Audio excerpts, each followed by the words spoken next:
Hello दोस्तों, good morning. स्वागत एक बार फिर से आप सभी का एमजेडी एजुकेशन में। दोस्तों आज है 15 मार्च और आज की वीडियो में हम लोग बात करेंगे 15 मार्च 2024 के बनने वाले जितने भी करंट अफेयर के क्वेश्चंस आए इन सभी के बारे में। तो चलिए वीडियो को शुरू करते हैं बिना किसी देरी के। वीडियो अगर पसंद आएगी तो इसे लाइक और शेयर जरूर करना। चैनल पर अगर नए आए हो तो ऐसे ही बेहतरीन कंटेंट आसान भाषा में डिटेल एक्सप्लेनेशन के साथ सबसे कम समय में पाने के लिए चैनल को सब्सक्राइब जरूर करिए। शुरुआत करेंगे रिवीजन सेक्शन से। हम लोग हर दिन पिछले एक दिन का रिवीजन करते हैं करंट अफेयर का, वो भी 1 मिनट में। तो करेंगे कल का रिवीजन। संयुक्त सैन्य अभ्यास समुद्री सुरक्षा बेल्ट 2024 का आयोजन कहां पर किया गया? ओमान की खाड़ी में हुआ ये। और अभी हाल ही में तमिलनाडु सरकार ने सीएए ना लागू करने की घोषणा की है अपने राज्य में। इसके अलावा 8 आंखों वाली नई प्रजाति के बिच्छू खोजी गई है अभी थाईलैंड में। और हम लोगों ने कल पढ़ा था कि केंद्रीय मंत्री राजीव चंद्रशेखर जी ने अभी केरला के तिरुवनंतपुरम में भारत का पहला फ्यूचर लैब्स केंद्र का उद्घाटन किया है।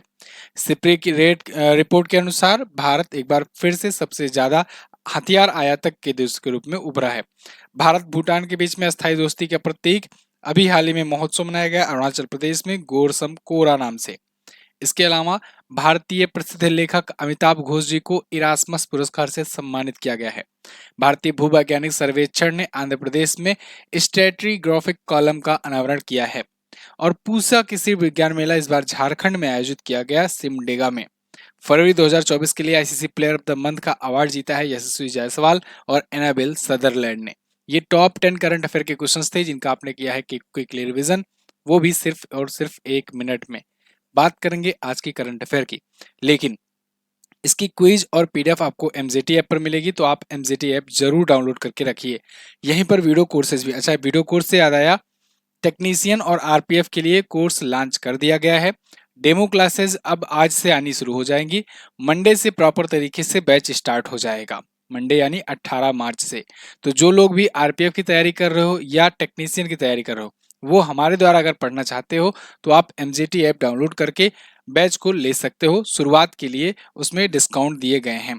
आप जाना, आपको सारा कुछ डिटेल वहां मिलेगा। कोई भी डाउट हो तो जगह जगह व्हाट्सएप का आइकन मिला दिखेगा आपको एप्लीकेशन पर, आप उसको क्लिक करना, सीधे आप हमारे पास पहुंचोगे। हमारी टीम द्वारा आपको बताया जाएगा कि क्या आपको कौन सी प्रॉब्लम आ रही है, सब कुछ सॉल्यूशन बताया जाएगा। ठीक है जी, आगे। पहला क्वेश्चन आज का है, विश्व गणित दिवस कब मनाया गया? तो दोस्तों प्रत्येक वर्ष विश्व गणित दिवस मनाया जाता है 14 मार्च को। अब देखो, विश्व गणित दिवस को दोस्तों अंतरराष्ट्रीय गणित दिवस या विश्व पाई दिवस भी कहते हैं, ध्यान रखना। विश्व पाई दिवस भी इसे कहते हैं, पाई डे, ठीक है ना। एक्चुअली में इसको विश्व पाई दिवस के रूप में ही ज्यादा ऑथेंटिक माना जाता है, क्योंकि इसका जो डेट चुना गया है वो भी पाई की वैल्यू को चुना गया है। पाई आप जानते हो, यूज करते हो मैथ में, ऐसा होता है 22/7 इसकी वैल्यू होती है, या फिर दशमलव में अगर लिखे 3.14 होती है ना, 3.1414 करके। तो 3.14 को क्या हम ऐसे नहीं कह सकते हैं कि तीसरा महीना हो गया, यानी कि मार्च का महीना, और 14 की ये तारीख हो गई, तो 14 मार्च हो गया, यहीं से निकला है, यहीं से 14 मार्च का डेट चुना गया है अंतरराष्ट्रीय गणित दिवस के रूप में। तो पाई दिवस या गणित दिवस दोनों ही पूछा जाए तो आप 14 मार्च बताएंगे, ठीक है। और अगर वहीं राष्ट्रीय गणित दिवस पूछा जाए, नेशनल मैथमेटिक्स डे, तो श्रीनिवास रामानुजन जी की जयंती पर 22 दिसंबर को हम लोग मनाते हैं राष्ट्रीय गणित दिवस। ये क्या है? अंतरराष्ट्रीय गणित दिवस है, ठीक है जी। चलिए, इस बार की थीम क्या रखी गई है? Playing with math. Playing with math इस बार की थीम है। इसकी शुरुआत दोस्तों यूनेस्को के द्वारा की गई थी 2019 के नवंबर महीने में, जब इसका 40वां सेशन था जनरल कॉन्फ्रेंस का। ओके, आगे बढ़ते हैं। ये महत्वपूर्ण दिवस है, अभी कल भी हम लोगों ने रिवाइज किया था, तो आज आगे बढ़ेंगे। हाल ही में प्रधानमंत्री नरेंद्र मोदी जी की अगुवाई वाली 3 सदस्यीय समिति ने किसको नया चुनाव आयुक्त नियुक्त किया है? बहुत ही इंपॉर्टेंट क्वेश्चन। देखो, मैंने आपको बताया था अभी कुछ दिन पहले ही, अरुण गोयल साहब ने इस्तीफा दे दिया था। अरुण गोयल ये चुनाव आयुक्त थे, ये तीसरे नंबर के चुनाव आयुक्त थे।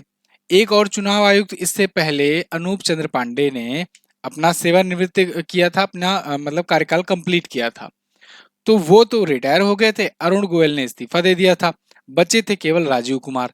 3 सदस्यीय होती है चुनाव आयोग अपना, इलेक्शन कमीशन। अब इनमें 2 पद तो खाली था, केवल मुख्य चुनाव आयुक्त बचे थे। तो अभी रिसेंटली दोस्तों 3 सदस्यीय समिति के द्वारा 2 नए चुनाव आयुक्त की नियुक्ति की गई है, जो कि हैं ज्ञानेश कुमार और सुखवीर सिंह संधू। उपरोक्त दोनों ऑप्शन आपका हो जाएगा करेक्ट। क्लियर है?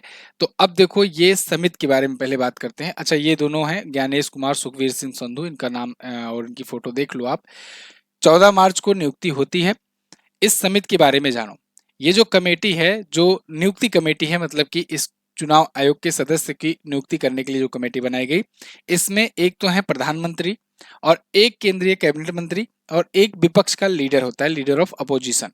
तो लीडर ऑफ अपोजिशन के रूप में अधीर रंजन चौधरी जी को बुलाया गया था, प्रधानमंत्री मोदी जी थे और एक कैबिनेट मंत्री थे। ये ध्यान रखना, ये क्वेश्चन पूछा जाएगा कि चुनाव आयोग की नियुक्ति करने के लिए समिति में कितने सदस्य या कौन कौन से सदस्य होते हैं। क्यों रहेगा चर्चे में? क्योंकि दोस्तों ये एक बहुत ही कंट्रोवर्शियल विषय रहा है इसकी समिति को लेकर, कमेटी को लेकर। इसमें पहले चीफ जस्टिस हुआ करते थे, लेकिन बीजेपी की गवर्नमेंट ने चीफ जस्टिस को संशोधन करके संविधान में हटा दिया था पद को यहाँ पर।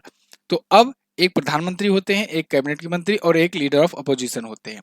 तो वैसे भी जान लो कि मतलब जिसको भी सरकार चाहेगी वही नियुक्त होगा। कारण ये है कि जब भी बहुमत वाली बात होगी, बहुमत की बात आती है, तो 2-1 से फैसला आ जाएगा। तो कैबिनेट मंत्री भी अपना और प्रधानमंत्री भी अपना, तो फैसला उधर ही आएगा। जैसे अभी इनकी नियुक्ति हुई तो अधीर रंजन चौधरी जी जो हैं, इनको रास नहीं आई है, ये इसका विरोध कर रहे हैं। लेकिन क्या हुआ, 2-1 से मामला है तो फिर इनका बात सुना नहीं जाएगा।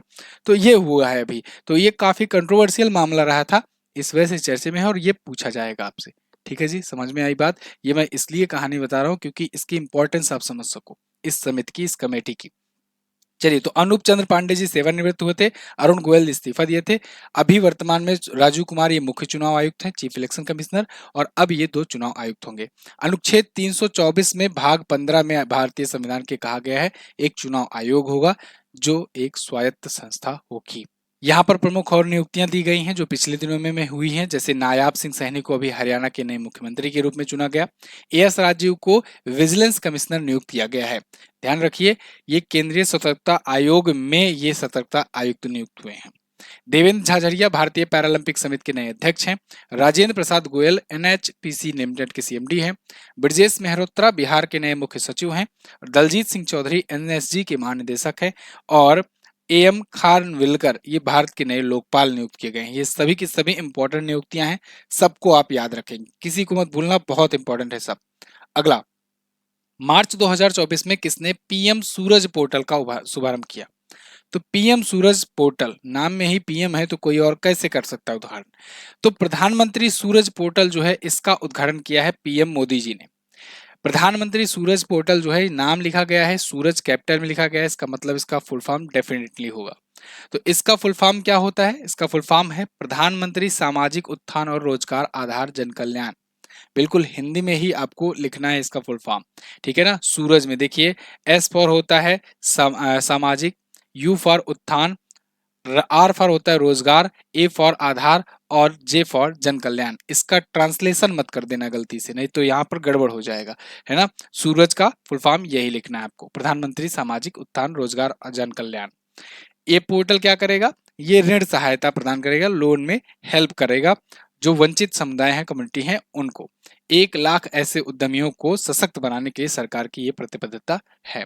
तो इस पोर्टल को तैयार किया है सामाजिक न्याय और अधिकारिता मंत्रालय ने, प्रधानमंत्री जी ने इसे लॉन्च किया हुआ है। अभी पीएम मोदी जी जो है, सूरज से ही मिलता जुलता मैं आपको बता दूं कुछ चीजें लिंक करके, प्रधानमंत्री सूर्य घर योजना लॉन्च की, इसके अलावा सूर्योदय योजना लॉन्च की थी। सूर्योदय योजना के तहत उद्देश्य था कि 1 करोड़ से ज्यादा लोगों को सोलर रूफटॉप प्रोवाइड कराया जाए। इसमें मतलब सरकार हेल्प करे, सब्सिडी दे। और जो सूर्य घर फ्री बिजली योजना या कहे मुफ्त बिजली योजना थी, उसके तहत उद्देश्य ये था कि 1 करोड़ ऐसे परिवार वालों को जो सोलर रूफटॉप जिनको हो, उनको 300 यूनिट तक बिजली मुफ्त दी जाए। तो मतलब सूर्योदय योजना का उद्देश्य है कि पहले तो रूफटॉप लगवाया जाए, सोलर पैनल लगवाए जाएं, और सूर्य घर मुफ्त बिजली योजना का उद्देश्य ये हुआ कि जो लोग लगवाए हुए हैं उनको 300 यूनिट तक की बिजली मुफ्त दी जाए। याद रहेगा? चलो, दोनों इंपॉर्टेंट है। यहाँ पर देखिए, पिछले दिनों में कुछ और पोर्टल लॉन्च किए गए हैं सरकार के द्वारा, इनका रिवीजन करेंगे। अभी हज सुविधा ऐप स्मृति ईरानी जी ने लॉन्च किया। नीति आयोग ने ग्रो पोर्टल लॉन्च किया। भारत सरकार ने स्वाति पोर्टल लॉन्च किया। ट्रैक चाइल्ड और घर पोर्टल महिला एवं बाल विकास मंत्रालय के द्वारा लॉन्च किया गया। अनुवादनी ऐप केंद्र सरकार ने लॉन्च किया। और आवाम से आवाज के लिए पोर्टल जम्मू कश्मीर पुलिस ने लॉन्च किया था। वहीं पाठ मित्रों ऐप भारतीय जूट निगम ने लॉन्च किया था। यही चीजें आपके सामने इंग्लिश में हैं। साथियों, एक और रिक्वेस्ट है आपसे, वीडियो आप लोग देखते हो और देख करके चले जाते हो। देखो, आप मंदिर में पूजा करने जाते हो या प्रसाद भी लेने ही अगर जाते हो जहाँ कथा हुई रहती है, तो वहां भी आरती के रूप में 1-2 रुपए तो छोड़ ही देते हो, है ना।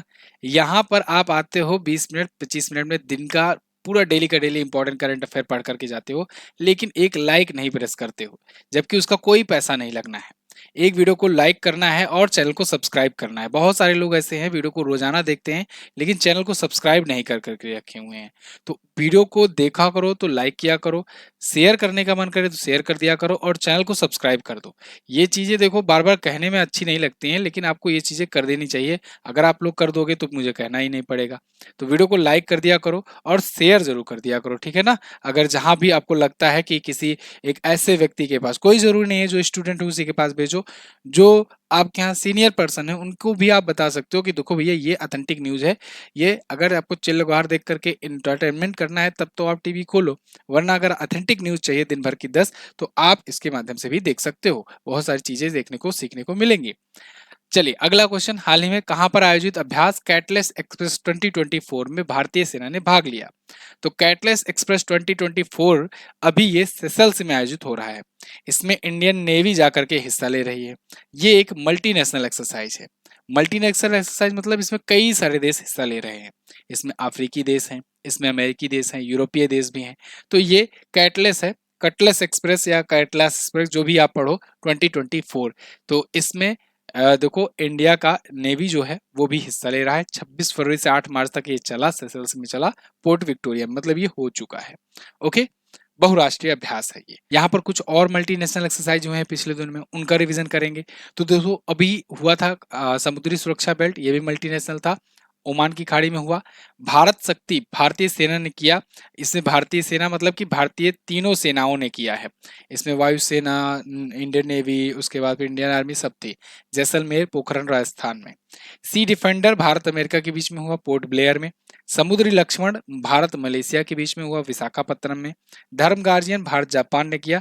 शांति प्रयास 4 ये भी मल्टीनेशनल था, ये नेपाल में हुआ। आगे ये वही चीजें इंग्लिश में है। अगला, महाराष्ट्र के अहमदनगर का नाम बदल करके क्या रखा गया है। तो दोस्तों अभी महाराष्ट्र के अहमदनगर का नाम बदलने की घोषणा की गई।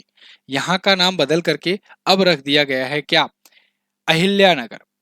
अहिल्यानगर, इसकी डिमांड बहुत पहले से हो रही थी। महाराष्ट्र सरकार ने केंद्र सरकार के पास अर्जी डाली थी कुछ और नाम परिवर्तन करने की। अभी इससे पहले भी दो नाम चेंज हुए थे, आपको बताया गया था ना। यहाँ पर आप आर्टिकल देख पाओगे, Maharashtra Ahmednagar to be officially called as Ahilyanagar. तो अब अहमदनगर का नाम बदल करके अहिल्यानगर कर दिया गया है। तो इससे पहले भी कुछ नाम चेंज किए गए थे महाराष्ट्र के कुछ जिलों के, जैसे जैसे मैंने आपको बताया है, औरंगाबाद का नाम बदलकर छत्रपति संभाजी नगर कर दिया गया है। इसके अलावा उस्मानाबाद का नाम बदलकर धाराशिव कर दिया गया है, ये पहले किया गया था, अभी यहाँ पर कर दिया गया है। बहुत ही फेमस मराठा रानी थी अहिल्याबाई होलकर, उन्हीं के नाम पर अहमदनगर शहर का नाम बदल कर अहिल्यानगर कर दिया गया है। ठीक जी, चलिए आगे बढ़ते हैं।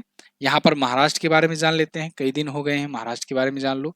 एकनाथ शिंदे यहाँ के शिवसेना पार्टी से सीएम है। गवर्नर है रमेश बैस। यहाँ पर मुंबई इसकी राजधानी होती है। इसके अलावा जिसे भारत की आर्थिक कैपिटल भी कहते हैं, ये भी ध्यान रखना।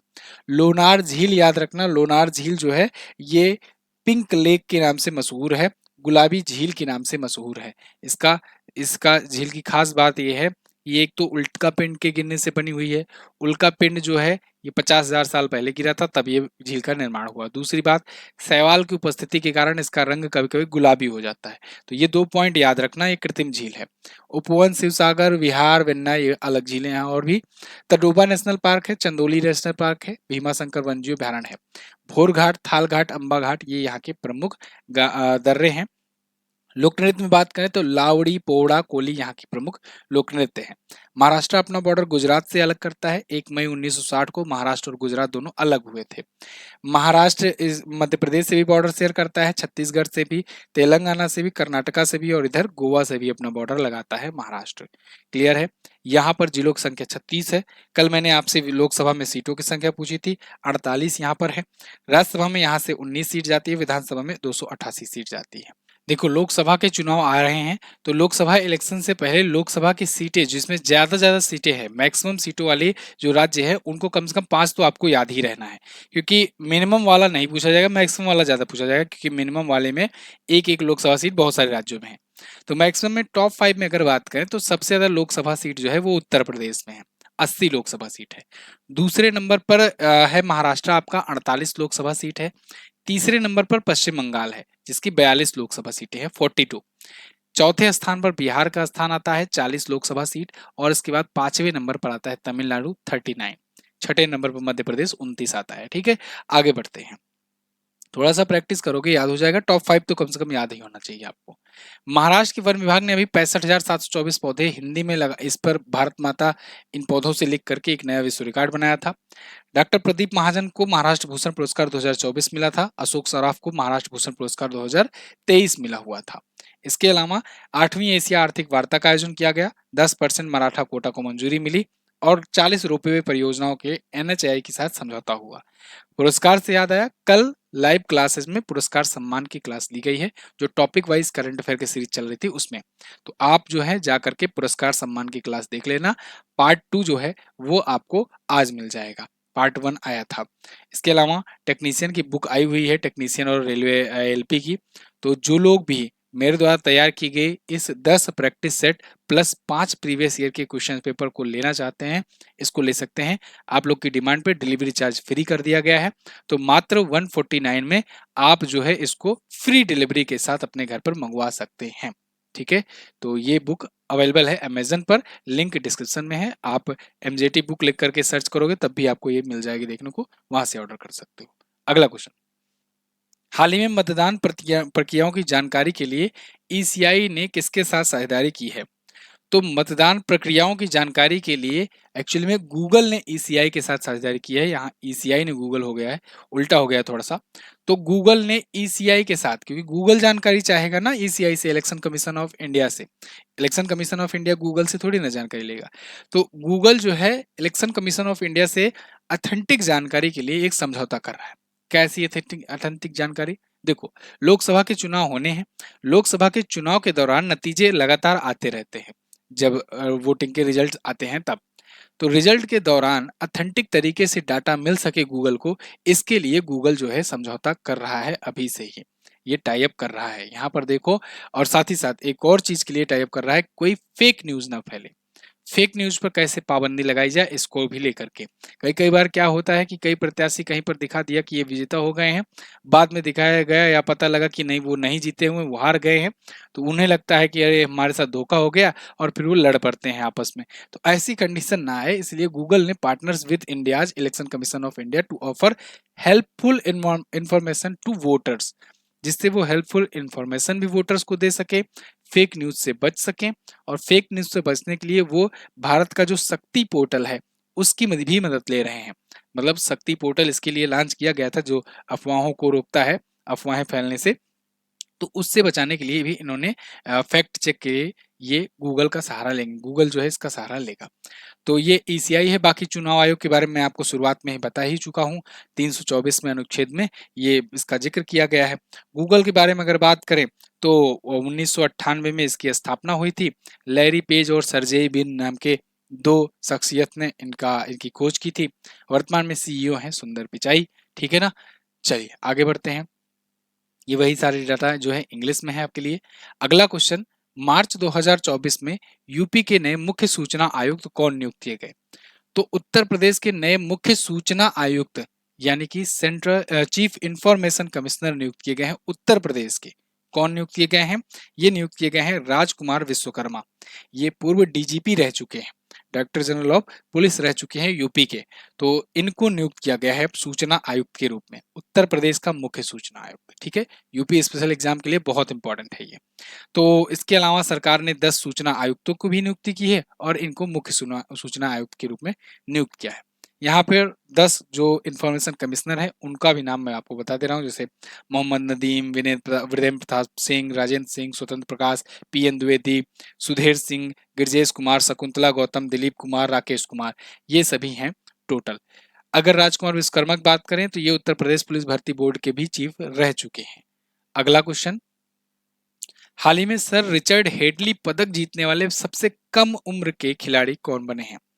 सर रिचर्ड हेडली मेडल जीतने वाले, तो ये न्यूजीलैंड में अभी अवार्ड्स दिए गए क्रिकेटर्स को, तो उसमें सर रिचर्ड हेडली पुरस्कार दिया गया इस बार रचिन रविंद्र को।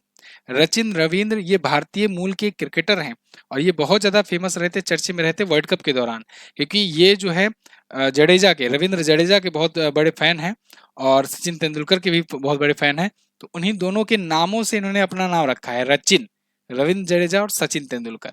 बहुत ही कम उम्र है, लेकिन आप देखो कि इनके आइडियल्स में रविंद्र जडेजा अभी भी खेल ही रहे हैं, सचिन तेंदुलकर तो रिटायर हो गए हैं, लेकिन ये भी उन्हीं के साथ कम्पिटिट करते हैं और आईपीएल वगैरह भी समझ लो अब तो खेलेंगे ही, ये चेन्नई सुपर किंग्स से खेलेंगे।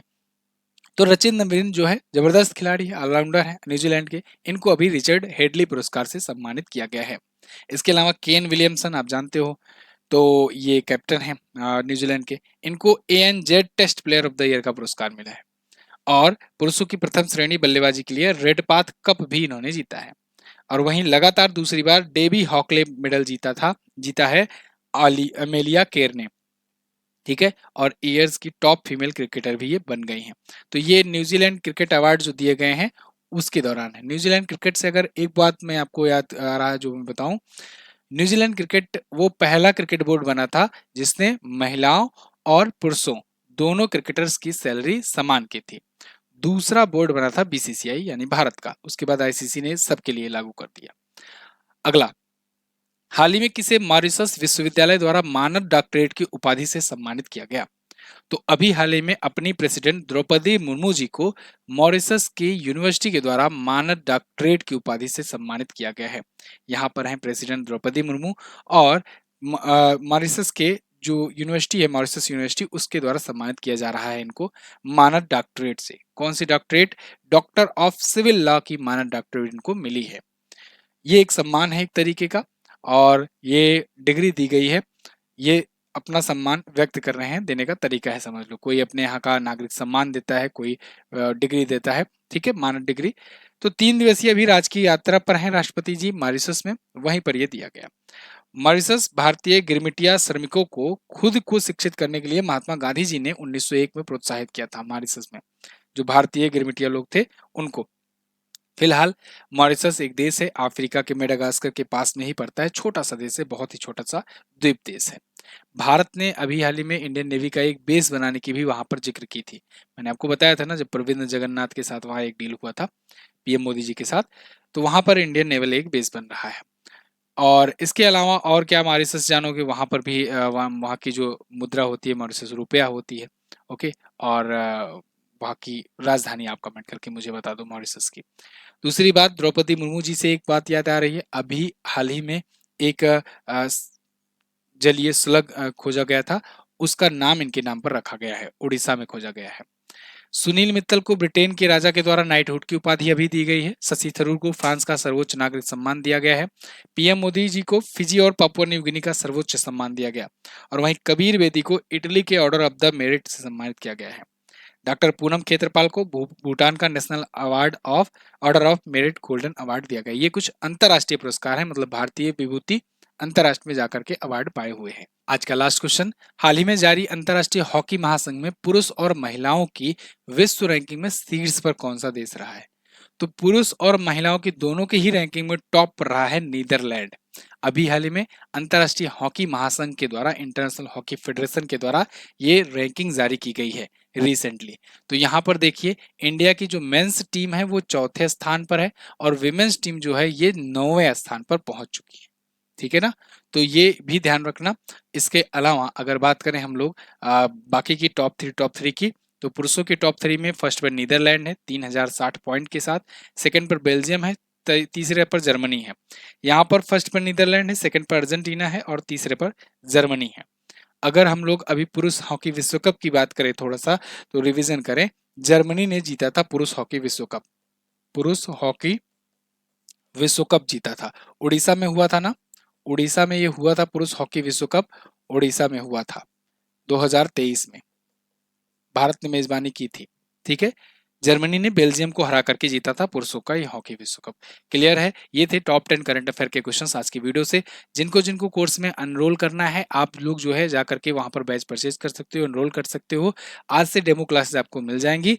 इसके अलावा जो कोर्स है वो आपका मंडे से स्टार्ट हो रहा है, आरआरबी टेक्नीशियन का, आरपीएफ का भी, रेलवे लोको पायलट तो चल ही रहा है। रेलवे के ये सभी बैचेज आपके लिए शुरू कर दिए गए हैं एमजेटी ऐप पर। कल मैंने आपसे क्वेश्चन पूछा था, सुल्तानपुर नेशनल पार्क कहाँ पर है, तो हरियाणा में है। दुनिया का सबसे प्राचीनतम नृत्य कौन सा है, भरतनाट्यम। इसके अलावा आज आपको क्या बताना है, किस देश को सफेद हाथियों का देश कहा जाता है। एक और क्वेश्चन बता दो, किस देश को हजार हाथियों का देश कहते हैं, ये भी बता देना। किस देश को हजार झीलों का देश कहते हैं, ये भी बता देना। इसके अलावा निम्न में से किस पुस्तक के लेखक अमिताभ घोष हैं, इनमें से कौन सी पुस्तक है जिसको अमिताभ घोष जी ने लिखा हुआ है। कमेंट करके इन सभी क्वेश्चंस का आप लोग जवाब दीजिएगा। एमजेटी ऐप पर इसकी क्विज और पीडीएफ मिल जाएगी, उसको डाउनलोड कर लेना। पीडीएफ आपको टेलीग्राम पर भी मिल जाएगी। बुक अगर ऑर्डर करना है तो इसको भी आप ऑर्डर कर सकते हो अमेजन से जाकर के। व्हाट्सएप चैनल पर आपको वन लाइनर मिलेगा, तो वन लाइनर रिवीजन कर सकते हो। सभी की लिंक डिस्क्रिप्शन में है। आप मिलेंगे अगली वीडियो में, तब तक के लिए नमस्कार, जय हिंद, वंदे मातरम।